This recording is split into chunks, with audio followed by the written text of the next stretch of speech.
Hello दोस्तों। यहाँ पे ब्राह्मण समाज धर्म और भगवान के बारे में थोड़ी सी बातें होगी और किसी जाति धर्म विशेष नहीं बातें हैं, लॉजिकल बातें हैं, इलॉजिकल बिल्कुल नहीं है। तो आप लोग यहाँ पे टीका टिप्पणी नहीं करेंगे और जो हमारा ऑब्जर्वेशन है मैं वो आपसे शेयर करने की कोशिश करूँगा। बाकी आपको कैसे लेना है आपके ऊपर डिपेंड करता है कि आप लोग इसको सही ले रहे हैं या गलत ले रहे हैं।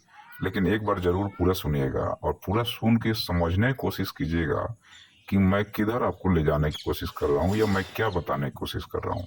क्योंकि यहाँ पे सबसे बड़ी बात यह है कि आप लोग आधा अधूरा सुन करके कमेंट करना शुरू कर देते हैं।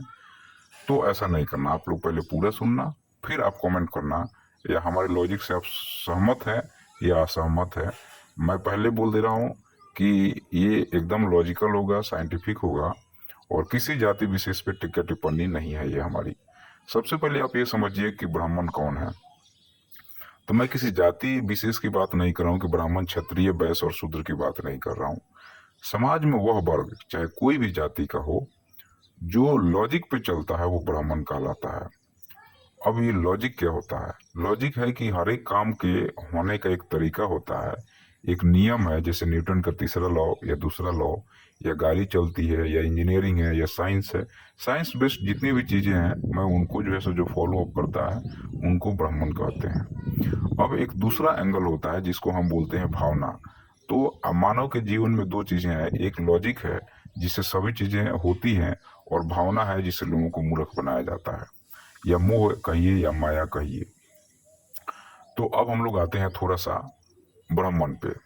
तो ब्राह्मण जो है वो सबसे शुरुआत में जब हमारा हिस्ट्री जहाँ से शुरू होता है वहाँ पे राजा महाराजाओं का जब शासन व्यवस्था था तो ब्राह्मण एक होशियार वर्ग था और ये सारा नियम बनाता था। तो इनका ये कहना रहता था, ये देखिए ब्राह्मण है उसका सबसे बड़ा एम रहता है कि जो संसाधन है कैसे भी करके उस पर मेरा कब्जा होना चाहिए। याद रखिएगा जो मैं अब बात बता रहा हूँ ये बहुत लॉजिकल बातें हैं, बहुत पॉइंट की बातें हैं कि ब्राह्मण ये चाहता था कि जो भी संसाधन है उस पे हमारा अधिकार होना चाहिए या मैं उसे कैप्चर करके रखूं, लेकिन सामने समाज की प्रकट नहीं होना चाहिए। जैसे धन दौलत है, गाड़ी घोड़ा है, जमीन जायदाद है, इस पे उनका अधिकार है लेकिन प्रकट नहीं होगा। ये कैसे संभव है? तो ये ऐसे संभव है कि वो आपके दिमाग पे राज करना शुरू कर दें। तो सारे नियम पहले सतयुग में या पुराने समय में, सतयुग हम नहीं बोलेंगे, पुराने समय में जितने भी राजा थे उनके मंत्री ब्राह्मण होते थे। ये नियम बनाने वाले समाज के एक बार ब्राह्मण और होते थे। एक बार और तो वन टाइम ब्राह्मण का लास्ट। काम क्या है? समाज के लिए नियम बनाना। तो जो व्यक्ति समाज के लिए नियम बनाएगा वो अपने लिए अपना हक दे के बनाएगा नहीं, अपना हक लेके बनाएगा। तो ऐसा नियम बनाएगा जिससे उसका हक ना चला जाए या वो अपने लिए बहुत ज्यादा से ज्यादा चीजों को रखे।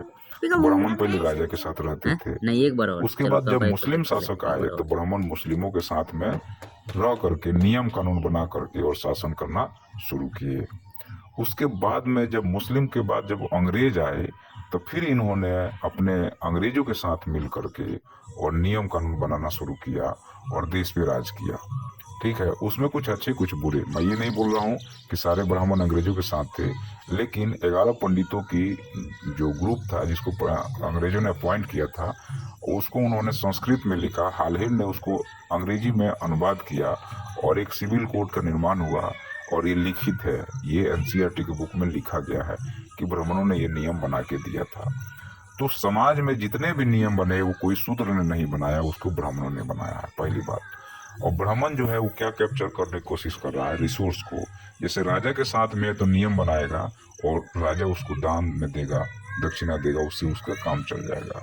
मुसलमान भी थे वो भी यही करते आए, अंग्रेज भी थे, अंग्रेज के साथ में रिसोर्स पे कब्जा करके रखे। जब देश आजाद हो गया तो फिर उन्होंने नया तिक्रम लगाया और वो नया तिक्रम क्या था? वो नया तिक्रम ये था कि एक आरएसएस का निर्माण किया जाए, राष्ट्रीय स्वयं सेवक संघ। ध्यान से सुनिएगा इसको। और इसमें अब रिसोर्स या संसाधन किसके पास है? आज के डेट में संसाधन किसके पास है? तो बनिया के पास में है। तो इन्होंने कहा कि बावन कहाँ जाएगा, अब ब्राह्मण कहाँ जाएगा? बनिया के पास में। तो बावन और बनिया आज के डेट में फिर से रूल कर रहे हैं इस देश में और बावन क्या कर रहे हैं? बनिया के साथ में ग्रुपिंग करके राज कर रहे हैं और अदानी, अंबानी, ये जितने क्या है ये बनिया है। और ब्राह्मण जो है वो आरएसएस में, जैसे मोहन भागवत हो गए, आरएसएस के कभी भी हेड नॉन ब्राह्मण नहीं बन सकता है। जब भी बनेगा तो ब्राह्मण ही बनेगा। तो इस तरह से वो वर्ग जो है, एक शिक्षित वर्ग है, वो लॉजिक पे काम करता है, समाज में लॉजिक पे काम करता है और इमोशन का इस्तेमाल बनाता है आपको फूल बनाने के लिए। इमोशनल फूल बनाना या भावात्मक रूप से आपको मूर्ख बनाना, उसके लिए वो रिलीजन का इस्तेमाल करता है, भगवान का इस्तेमाल करेगा। और मैं किसी जाति विशेष का नहीं, हर एक वर्ग में ये ब्राह्मण आपको मिल जाएंगे जिनको चतुर कहा जाता है। ये लोग चतुर हैं और ये लोग समाज पे कब्जा करते हैं। सिर्फ और सिर्फ समाज पे कब्जा नहीं करते हैं, रिसोर्स पे कब्जा करते हैं। तो पहले के ज़माने में जितने भी जमींदार लोग थे वो यही लोग थे। और जो आपको नवाब, अंग्रेजों के, मुसलमानों के जमाने नवाबों के लोग, यहाँ जो पंडित थे वो यही लोग थे। अंग्रेजों के साथ जो शासन करने वाले लोग थे वो वही लोग थे। और आज भी आपके जितने भी गवर्नमेंट ऑफिस में शासन करने वाले लोग हैं वो यही लोग हैं। और ब्राह्मण और बनिया, मतलब कि ब्राह्मण जो है हमेशा जाति विशेष पे फोकस नहीं करता। वो ये देखता है कि संसाधन किसके पास में है। पहले राजा के पास में था तो उसी के साथ सट गए, मुसलमानों के पास आया तो उनके साथ सट गए, अंग्रेजों के पास पावर आया तो उनके पास चले गए, आज बनियों के पास पावर है तो आज उनके पास में है। और नेक्स्ट में अगर फिर ये कहीं शिफ्ट होगा तो ये फिर से दूसरे जगह शिफ्ट हो जाएंगे ये। तो ये जो समाज का होशियार वर्ग है, तो जितने अब समाज में जो ब्राह्मण, क्षत्रिय, वैश्य और शूद्र है, ये क्या है, ये रिसोर्स की बंटवारा है। या यूं कहिए कि ये जो है सो लॉजिकल बंटवारा है, इमोशनल बंटवारा नहीं है। क्योंकि इसी वर्ग में समाज में रिसोर्स का या संसाधन का बंटवारा किया गया है। क्योंकि जो सबसे ज्यादा लॉजिकल है वो ब्राह्मण है, उससे कम लॉजिकल क्षत्रिय है, उससे कम लॉजिकल वैश्य है, और सबसे कम लॉजिकल जो है सो आपका शूद्र है। अब यहाँ इमोशन की बात कीजिए, सबसे ज्यादा इमोशनल कौन है? सबसे कम इमोशनल ब्राह्मण है। क्योंकि वो भगवान जैसे चीजों को भी वो अपने हिसाब से रच देता है, अपने हिसाब से वो कर देता है। उससे नीचे जो कम इमोशन, उससे ज्यादा इमोशनल कौन है? क्षत्रिय है, जान देने के लिए तैयार है, इमोशन में जान देने के लिए तैयार है। वैश्य उससे ज्यादा इमोशनल है। और शूद्र जो है सो सबसे ज्यादा इमोशनल है, इसलिए सबसे ज्यादा मूर्ख है। इस जादू टोना पर ज्यादा विश्वास करेगा, कोई बिना तुक्का के बात करने के लिए हमेशा वो तैयार रहेगा। तो इस चीज़ों को मैं जो कैटेगराइज किया हूँ, इस पे आप सोचिएगा। मैं जाति विशेष पे कमेंट नहीं किया हूँ।